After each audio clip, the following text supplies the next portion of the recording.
Le Vicoin, affluent de la Mayenne, est une rivière au débit très irrégulier. Selon Wikipédia, le débit peut dépasser 55 mètres cubes, soit 55 000 litres par seconde en période de crue.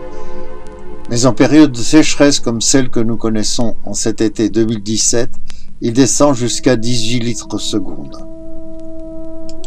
Pas étonnant que les anciens aient eu la sagesse de construire 26 barrages pour maintenir les niveaux d'eau pendant l'étiage. En effet, quoi de plus bête que de laisser partir à la mer d'énormes quantités d'eau qui monteront en été.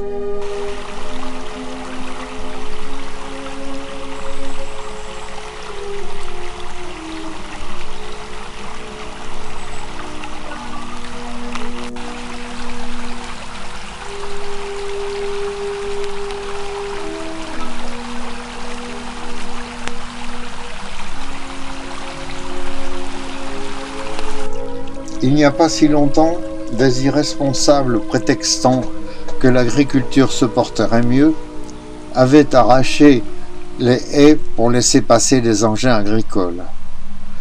Les résultats furent si catastrophiques pour l'environnement qu'aujourd'hui on veut replanter les haies.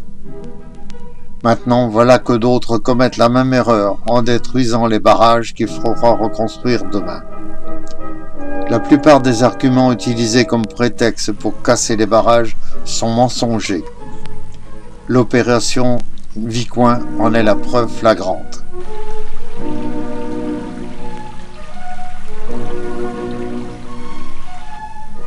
Les barrages entraîneraient l'eutrophisation des rivières. Affirmation fausse, c'est le contraire. L'exemple est flagrant sur ces images du Vicoin désormais sans barrage. L'eutrophisation est la conséquence de l'ensoleillement excessif d'eau calme.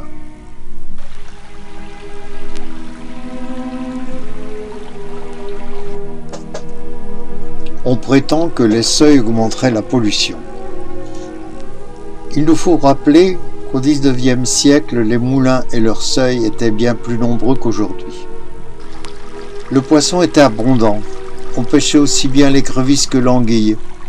Cette dernière pullulait au point d'être déclarée animal nuisible. Dans certaines rivières, le saumon était très abondant.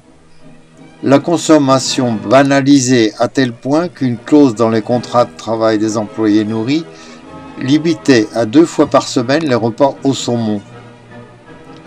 Il faut admettre que la pollution des rivières vienne de tous les ruissellements de notre monde moderne. Les réseaux routiers, où l'asphalte draine dans les fossés les pollutions des véhicules dont le nombre augmente de façon exponentielle. Les stations d'épuration.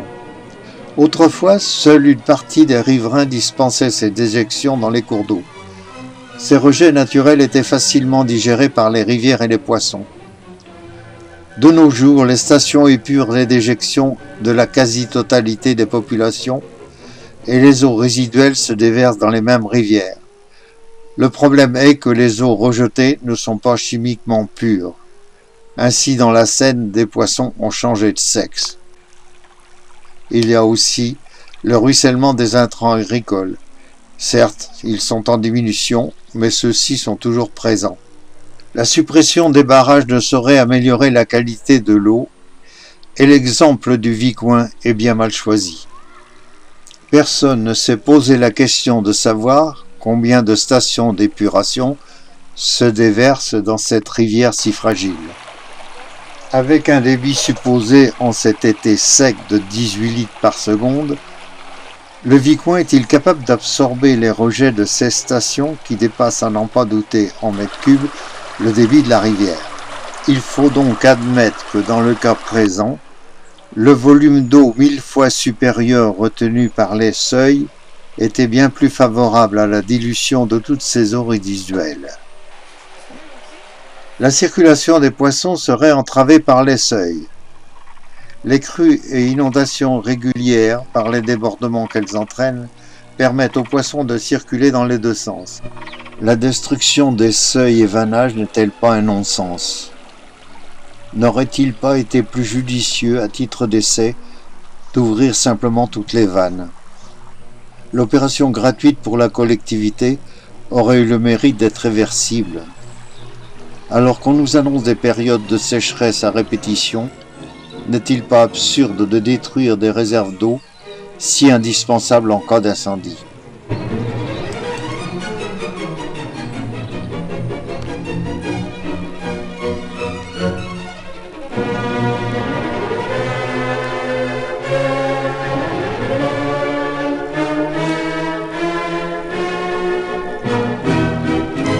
À qui fera-t-on croire au vu de ces images que sans ces barrages, le Vicoin, déserté par les pêcheurs, est devenu un aquarium plein de poissons?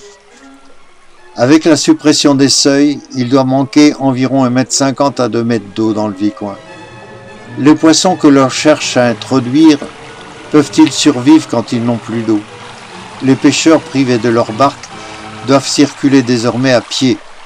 Qu'en est-il de la biodiversité?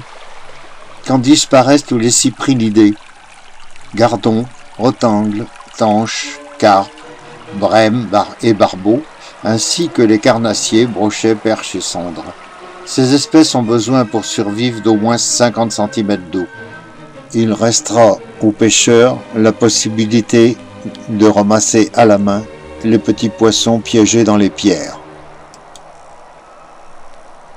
Les moulins sont le 3e patrimoine du pays après les églises et les châteaux. Il ne faut pas les détruire, mais au contraire encourager leur réhabilitation. Producteurs d'énergie renouvelable et propre, quand ils tournent, les moulins font circuler l'eau et les sédiments. Ils réoxygènent cette eau comme le déversoir de leur seuil. Fallait-il dépenser des millions d'euros pour détruire et repaysager le Vicoin défiguré? Nous pensons que les fonds doivent être employés en priorité pour améliorer le fonctionnement des stations d'épuration.